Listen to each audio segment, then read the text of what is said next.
মধ্যপ্রাচ্য জুড়ে ছড়িয়ে পড়া যুদ্ধ এবার এক ভয়াবহ পারমাণবিক বিপর্যয়ের দিকে ধাবিত হচ্ছে। বিশ্ব স্বাস্থ্য সংস্থা বা WHO সতর্ক করেছে, যুক্তরাষ্ট্র ও ইসরায়েলের অব্যাহত হামলায় ইরানের পারমাণবিক স্থাপনাগুলো ক্ষতিগ্রস্ত হলে তার প্রভাব কয়েক দশক পর্যন্ত স্থায়ী হতে পারে। পারমাণবিক স্থাপনায় আঘাতের ফলে দীর্ঘমেয়াদী তেজস্ক্রিয়তা এবং পারস্য উপসাগরের পানের অনুপযোগী হয়ে পড়ার হুমকিতে রয়েছে প্রায় ১৯ কোটি মানুষ। ২০২৫ সালে ১২ দিনের যুদ্ধের সময় ঠিক এভাবেই ইরানের পারমাণবিক স্থাপনায় হামলা চালায় যুক্তরাষ্ট্র। নাতানজ, ফর্দো এবং আরাকের মতো গুরুত্বপূর্ণ পারমাণবিক স্থাপনা ব্যাপক ক্ষতিগ্রস্ত হয়। বিশ্ব স্বাস্থ্য সংস্থার আঞ্চলিক পরিচালক হানান বালখি জানিয়েছেন, তারা একটি সম্ভাব্য পারমাণবিক দুর্ঘটনার জন্য প্রস্তুতি নিচ্ছেন, যার প্রভাব কয়েক দশক ধরে স্থায়ী হতে পারে। সবচেয়ে ভয়াবহ পরিস্থিতি হবে যদি কোনো পারমাণবিক দুর্ঘটনা ঘটে, এবং এটাই আমাদের সবচেয়ে বেশি দুশ্চিন্তার কারণ। আমরা যতই প্রস্তুতি নেই না কেন, এর ফলে যে ক্ষতি হবে তা ঠেকানোর কোনো উপায় নেই। যা প্রথমে হবে এই অঞ্চলে এবং শেষ পর্যন্ত এটি ঘটলে বিশ্বজুড়ে এর যে প্রভাব পড়বে এবং তার পরিণতি কয়েক দশক ধরে বজায় থাকবে।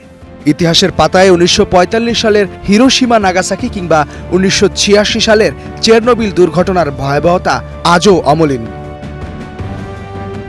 পারমাণবিক হামলার সেই স্মৃতি মনে করিয়ে দিয়ে WHO অর্থাৎ বিশ্ব স্বাস্থ্য সংস্থা এখন তাদের কর্মীদের বিশেষ সুরক্ষা প্রশিক্ষণ দিচ্ছে।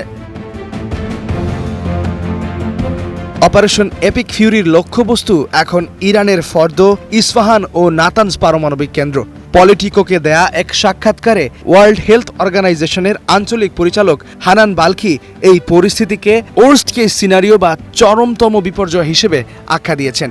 এতে এই অঞ্চলের ১৯ কোটি মানুষের পানীয় জলের প্রধান উৎস ডিস্যালিনেশন প্ল্যান্ট বা সমুদ্রের পানি শোধন প্রকল্পগুলো অকেজো হয়ে পড়বে। জাতিসংঘের কর্মকর্তারা সতর্ক করছেন, কোনো পারমাণবিক স্থাপনায় আঘাত লাগলে তেজস্ক্রিয়তা কেবল এই অঞ্চলেই নয়, বরং বিশ্বজুড়ে ছড়িয়ে পড়তে পারে। এর ফলে ক্যান্সার, শ্বাসকষ্ট সহ দীর্ঘমেয়াদী স্বাস্থ্য ঝুঁকি দেখা দেবে। ইসরায়েল পারমাণবিক অস্ত্র ব্যবহারের চিন্তা করছে কিনা তা নিয়ে দানা বেঁধেছে বিতর্ক, যদিও মার্কিন প্রেসিডেন্ট ডোনাল্ড ট্রাম্প এমন সম্ভাবনা নাকচ করে দিয়েছেন। ইরান ও লেবাননের স্বাস্থ্যসেবা কেন্দ্রগুলোতে হামলার তীব্র নিন্দা জানিয়েছে জাতিসংঘ। এই যুদ্ধ শেষ পর্যন্ত শরণার্থী সংকট এবং চরম মানবিক বিপর্যয় ডেকে আনবে কিনা তা নিয়ে বাড়ছে উদ্বেগ। ইস্তিহাদুল মাহমুদ, স্টার নিউজ।